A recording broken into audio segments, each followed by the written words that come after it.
Dombivli पूर्वेतील MIDC phase 2 मधील Ambar chemical कंपनीमध्ये स्फोट झाला आणि या स्फोटामुळे या कंपनीला भीषण आग लागली आहे।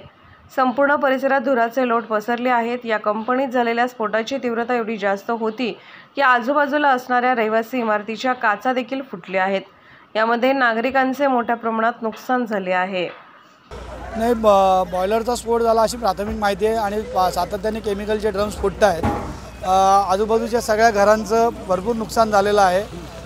हॉलचं पण सगळ्या काचा फुटल्या, पत्रे फुटले आहेत, सिलेंडर वगैरे आम्ही आता सगळं रिकामं केलं आहे, पण भरपूर नुकसान झालेलं आहे लोकांचं। फक्त आता जीवितहानी किती झाली कळली नाही आहे, पण काही लोकांना किरकोळ आणि काही लोकांना गंभीर दुखापत झाली। बरेचशा लोकांना हॉस्पिटलमध्ये नेण्यात आलेलं आहे, हे इथून शिफ्ट केलेलं आहे। आता आमच्यासमोर जे गेले पळत किंवा कोण लोक घेऊन गेले असे एक 25-30 लोक तरी होते।